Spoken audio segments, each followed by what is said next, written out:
자, 증시를 비롯해서 전방위적으로 고통의 시간이 엄습하고 있습니다.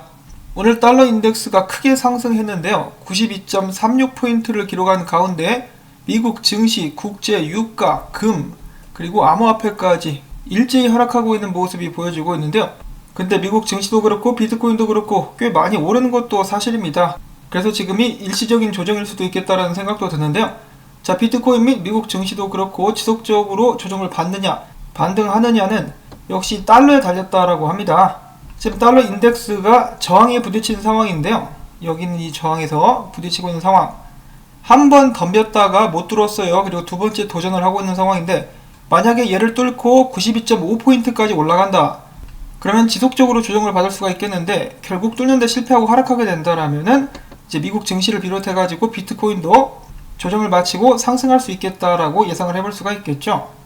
그런 의미에서 달러 가치가 좀 떨어져주면 좋겠다라는 생각을 해보면서 올라온 소식들 확인을 해보도록 하겠습니다.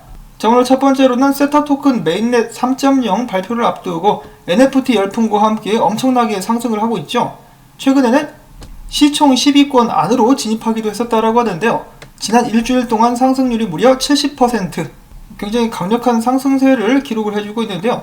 세타 네트워크 같은 경우는 구글, 삼성, 소니와 같은 글로벌 500대 기업, 바이낸스, 블록체인.com 등 암호화폐 기업들과 블록체인 유효성 검사 프로그램 개발 등의 협력 관계를 계속해서 발전시켜 나가고 있다고 하죠. 자, 과연 이 세타 토큰의 포물선 상승은 어디까지 이어질 수 있을 것인지 기대를 해보도록 하겠고, 그와 동시에 아이오타, 새로운 기술 업그레이드에 대한 기대감과 함께 마찬가지로 엄청나게 상승하면서 전고를 뚫어버렸습니다. 올해 4월달에 이 예정된 업그레이드 같은 경우는 크라이셀리스라는 새로운 프레임워크로서, 이 프레임워크 같은 경우는 채굴자, 전기, 심지어 거래 수수료도 필요가 없는 그러한 블록체인 기술이 될 것이라고 밝혔습니다. 그리고 더 나아가서는 새로운 프로토콜과 기술, 기계와 인간 등 모두가 활용하고 혜택을 누릴 수 있는 사물 인터넷을 실현할 것을 목표로 삼고 있다고 하는데요. 이 업그레이드 성공 여부에 따라서 지속적인 행보를 가늠해 볼 수가 있겠습니다. 아직 성공한 것은 아니에요. 일단 목표가 그럴 것이라는 것이고, 자, 그 다음에는 카이버 네트워크 같은 경우도 비트스탬프 내에서 계속해서 거래량이 올라가면서 지속적으로 강세를 보이고 있다고 합니다. 자, 그 다음에 오늘 코인베이스 프로의 새로운 코인들 3개가 상장될 것이라고 발표가 나왔었는데요. 앵커, 컬브, 그리고 스톨J, 이렇게 3개가 상장될 것이라고 합니다. 이 소식과 함께 엄청난 펌핑이 왔었던 3개의 코인들, 비트코인이 받쳐주었었더라면 더욱더 날아갈 수도 있지 않았었을까라는 생각을 해봅니다. 자, 그 다음에 유니스왑, 이번에 드디어 기다렸었던 버전 3에 관련된 자세한 내막을 공개를 했는데요.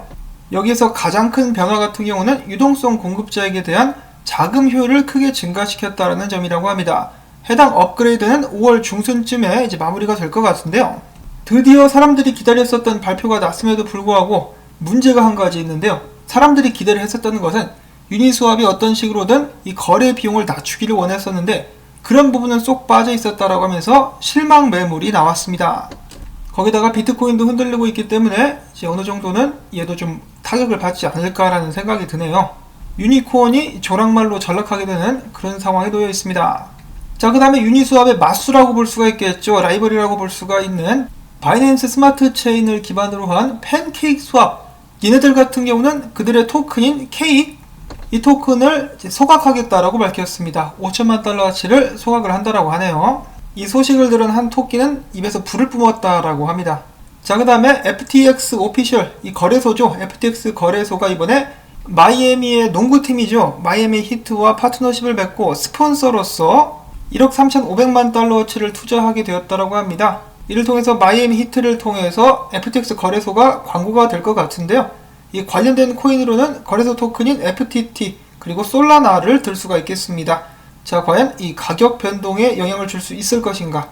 라이트코인 같은 경우는 UFC도 이렇게 협찬을 했었는데 특별하게 큰 이득은 못 본 것 같더라고요. 과연 FTX는 좀 어느 정도 성과를 거둘 수 있을 것인지 지켜보도록 하겠고, 자, 그 다음으로 NFT 열풍이 이어지고 있는 가운데 구글에서 NFT 검색량이 2017년 말에 ICO 검색량 수준을 기록했다라고 합니다. 버블의 한계까지 다다랐을 때 그 정도의 검색량이 나왔다는 것인데요. 과연 NFT는 ICO의 아성을 뛰어넘을 수 있을 것인가, 아니면은 여기서 비슷한 부분에서 고점을 찍고 떨어지게 될 것인가, 한번 계속해서 지켜보도록 하겠고요. 자, 그 다음에 제가 어제 영상을 진행하면서 지나가는 말로 거래소 내에 이더리움 보유량이 계속해서 줄어들고 있는데 왜 가격이 떨어지지? 누가 계속 파는 거야? 라고 말씀드렸었는데, 얼마 전에 엄청난 가격에 본인의 NFT를 팔았었던 비플이라는 아티스트가 있었죠.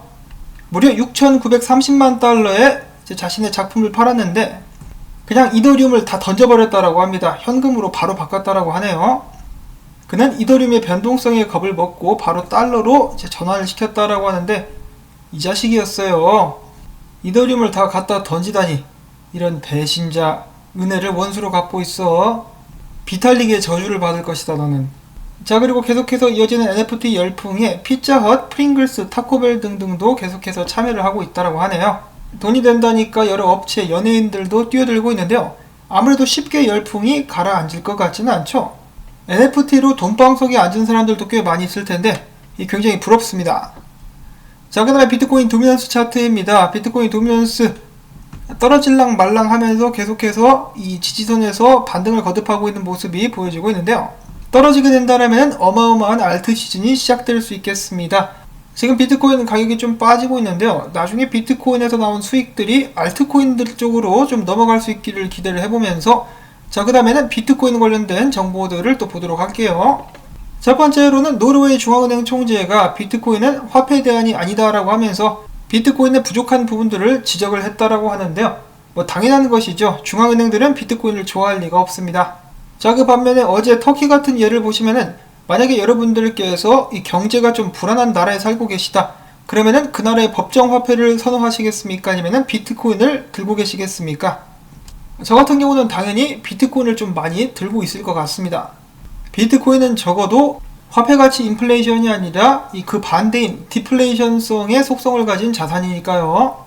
자, 그 다음에 CNBC 매드머니의 진행자 짐 크레이머가 자신의 팟캐스트 방송을 통해서 미국은 조만간에 짐바브웨 수준의 인플레이션을 겪을 가능성이 있다. 비트코인은 이에 대한 궁극적인 해결책이 될 수 있다. 과도한 화폐 발행으로 사람들은 그들의 돈이 충분히 많다라고 생각을 하지만 가치 하락으로 인해서 결국 그렇지 않다는 것을 깨달을 것이다 라고 이야기를 했습니다. 그 가장 극단적인 예가 짐바브웨, 베네수엘라라고 볼 수가 있겠는데, 그 나라 법정 통화로 백만장자가 되든 억만장자가 되든 화폐 가치의 하락 때문에 전혀 의미가 없죠. 미국도 그렇게 될 수 있다라고 경고를 하고 있는 것입니다. 근데 그렇게까지는 안 되겠죠. 기축통화이기 때문에 그 전에 다른 나라들이 먼저 몰락하게 될 것입니다. 과연 이런 상황 속에서 비트코인은 해답이 될 수 있을 것인가? 한편 이 짐 크레이머 같은 경우는 이 폼플리아노의 말을 듣고 비트코인을 사서 많은 수익을 봤다라면서 폼플리아노에게 고맙다라는 인사를 전하기도 했다라고 하네요. 자, 그 다음에는 비트코인에 관련된 긍정적인 데이터들이 있습니다. 첫 번째로는 글래스노드에서 이야기하기를 지난 6개월 동안 비트코인 공급량의 36%만 움직였다. 그리고 또한 지난 30일 동안에 고래 지갑들이 축적 모드에 있다라고 이야기를 하는 것인데요. 장투자들은 비트코인을 던지지 않고 오히려 모으고 있으며, 이 약한 손들, 비트코인을 죄다 던지고 있다는 것이죠. 손바꿈이 일어난다라고도 볼 수가 있겠는데, 센티멘트에서도 비슷한 데이터를 공유를 했습니다. 지난 30일 동안에 무려 35,000개의 비트코인이 거래소에서 밖으로 빠져나간 반면에 비트코인을 100개에서 1000개 이상 보유한 지갑 숫자는 35만 3,000개로 증가를 했다. 이를 봤을 때 2월 초부터 비트코인 고래들이 계속해서 매집을 이어나갔다는 것으로 볼 수가 있으며, 반면에 얼마 전에 나왔었던 소식 중에 비트코인 고래들 지갑 숫자가 줄어들고 있다.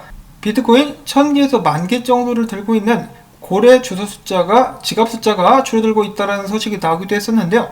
그 중에는 거래소 지갑들도 많이 포함이 되어 있었기 때문에 그러한 데이터가 고래들이 매집을 이어가고 있다는 추론에 반하지 않는다라는 말도 덧붙였습니다.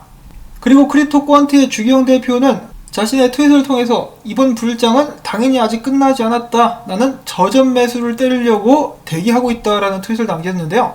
이를 뒷받침하기라도 하듯이 크립토 퀀트에서 데이터를 통해서 사람들에게 알려주기를 몇 시간 전에 비트코인 무려 14,600개가 거래소 밖으로 빠져나갔다라는 트윗을 남겼습니다. 그래서 주기영 대표가 설명을 덧붙였는데요. 여기 보시면은 여기 있는 이 다홍색의 그래프가 비트코인 출금량을 나타내는 것인데요. 자세히 보시면은 비트코인이 출금할 때마다 가격 상승이 이어졌었다라는 것을 표시를 해주고 있습니다. 지난 2월 같은 경우도 가격이 조정을 받았었는데 이 고래들의 출금이 계속해서 이어졌었어요. 가격을 떨구고 계속해서 샀다라는 소리겠죠. 그러자 가격이 올라갔습니다. 이번에도 마찬가지인데 기관이 됐든 세력이 됐든 비트코인을 계속해서 모으고 있고 이런 식으로 출금이 좀 계속되고 나면은 조정기간을 거쳐서 더욱더 상승하지 않겠느냐라고 이제 이야기를 해주고 있는 것이죠. 앞에서 봤었던 정보들과 이어지는 연결이 되는 그런 부분이라고 볼 수가 있겠습니다. 자, 그리고 마찬가지로 윌리 우도 이렇게 이야기를 해주고 있는데요. 지금 비트코인 팔고 있는 사람들은 제정신이 아니다. 진성장 투자들은 가격이 떨어질 때마다 계속해서 비트를 추매하고 있다라고 이야기를 하고 있습니다.